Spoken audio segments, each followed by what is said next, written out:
इस भारत भूमि में बहुत सारे जीवों ने अवतार लिया और हम उन लोगों की जीवन शैली को जानने के लिए उनके ऊपर लिखे गए कुछ शास्त्रों को पढ़ते भी हैं और उनके जीवन काल को अपने जीवन में धारण करने का प्रयास भी करते हैं।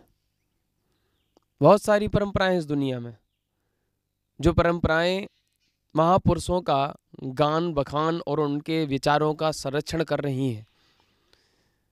मैं किसी परंपरा को नीचा नहीं कह सकता, किसी को ऊंचा नहीं कह सकता, परंतु ज्येष्ठ कौन सी है यह पता करना पड़ेगा। ज्येष्ठ का मतलब सर्वप्रथम कौन सी ऐसी परंपरा प्रारंभ हुई जिस परंपरा ने दुनिया को वह ज्ञान दिया जिससे कि दुनिया ज्ञानी बनना प्रारंभ हुई, या यूं कहा जाए जिससे कि दुनिया ने विचार करना प्रारंभ किया। अगर बोल दिया जाएगा नाम किसी महापुरुष का तो हो सकता है मुझे ये जोड़ दिया जाए कि ब्रह्म रूपी जी तो जो हैं किसी विशेष परंपरा के अनुयायी हैं।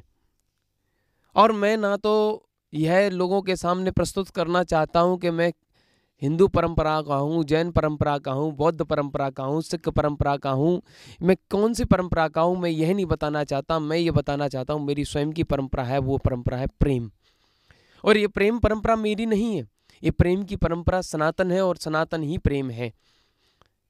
इसलिए अगर तुमको दुनिया में एकत्व भाव पैदा करना है तो मानसिक गुलामी से मुक्त होना पड़ेगा। और मानसिक गुलामी कुछ ऐसे लोगों के द्वारा डाल दी गई है कि आप जहां भी विचार करोगे इनके विचार पे ही जाके गिरोगे।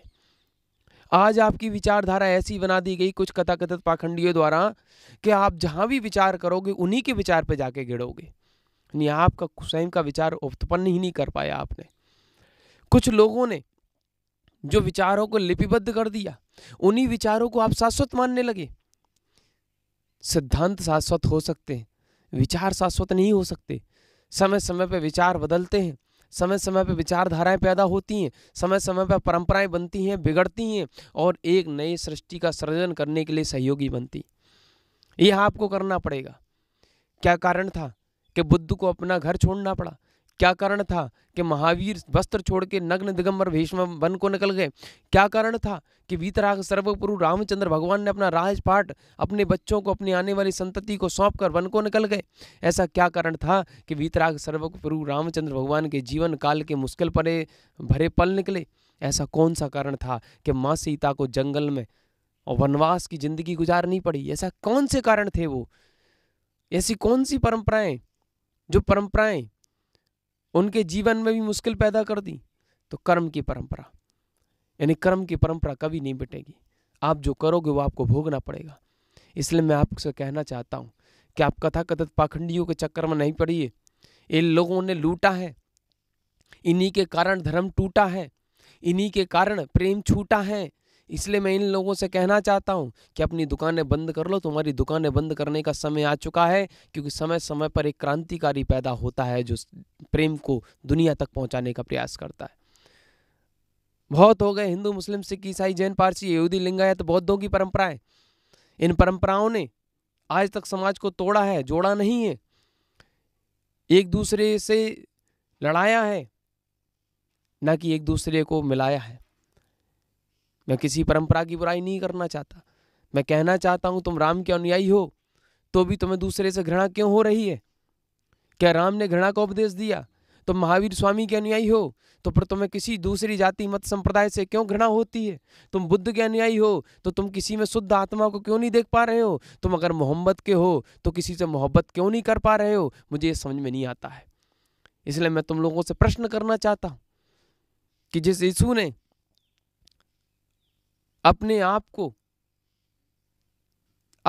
को सहन किया कष्ट, अपने आप के लिए सहन कष्ट किया और कष्ट के लिए ही अपना जीवन बिल्कुल मार दिया, अपने आप को बचने नहीं दिया, अपने आप को रहने नहीं दिया, मरण को प्राप्त हो गए। वो विचार लगाओ, वो जीवन शैली सिखाती है, वो राम सिखाते हैं, वो महावीर स्वामी सिखाते हैं, वो बुद्ध बतलाते हैं, वो भगवान पार्श्वनाथ या महावीर स्वामी के साथ साथ अनंत बलवंत सर्वगुरु हनुमंत देव बतलाते हैं।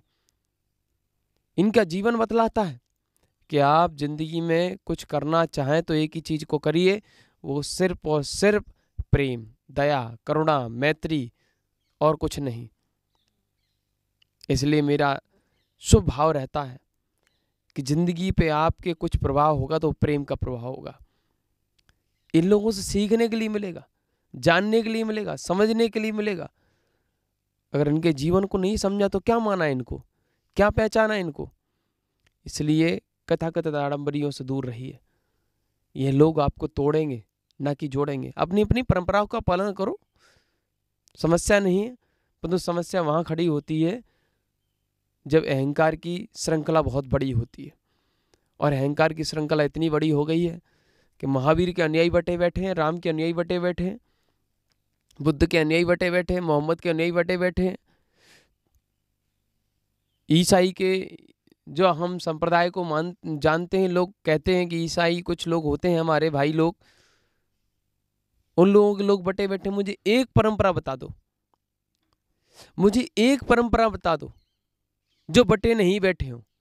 तो जो आपस में बटे बैठे वो तुम्हें क्या जोड़ेंगे? मुझे एक परंपरा बता दो। क्या राम को मानने वाले नहीं बटे हुए हैं? क्या महावीर को मानने वाले नहीं बटे हैं? क्या बुद्ध को मानने हुए नहीं बटे हैं? ऐसा कौन सी परंपरा है जिसको मानने वाले नहीं बटे बैठे हैं? हर व्यक्ति ने अपना विचार पैदा करके अपना संप्रदाय खड़ा कर दिया है और उन्हीं लोगों ने मानवता को तार तार कर दिया। इसलिए मैं कहना चाहता हूं कि मुझे कहीं दूर दूर तक धर्म के ठेकेदार तो नजर आते हैं, धर्म के लोग नजर नहीं आते। इसलिए मैं आप लोगों से निवेदन करना चाहता हूं कि जिंदगी दोबारा नहीं मिलेगी, ये जीवन और जन्म दोबारा नहीं मिलेगा।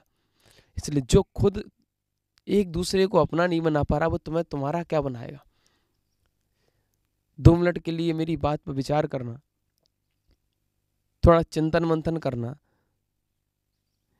क्या लोग परंपराओं को रक्षा करने के लिए लोगों को नहीं मार देते? लोग कहते हैं कि धर्म की रक्षा के लिए मार देना श्रेष्ठ है। अरे मारना ही नहीं, कहां से मारना है, किस लिए मारना है? मैं तो ये कहता हूं मारना ही नहीं। लोग कहते हैं कि बम से उड़ा देना, एक सामूहिक नरसंहार कर देना धर्म की रक्षा करना है। धर्म की रक्षा करना ये नहीं है। बचाना धर्म है, मारना अधर्म है। ये धर्म और अधर्म की परिभाषा है। परंतु कथाकथित पाखंडियों ने ये लिपिबद्ध कर दिया कि नहीं, मारना जगह जगह पर श्रेष्ठ है। इसलिए मेरी आप लोगों से विनय विनती है कि इन पाखंडियों से दूर भागिए, अखंड की ओर आइए। इसी शुभ भावना के साथ सभी जीवात्माओं का कल्याण हो। ओम नमः सिद्धेभ्यः।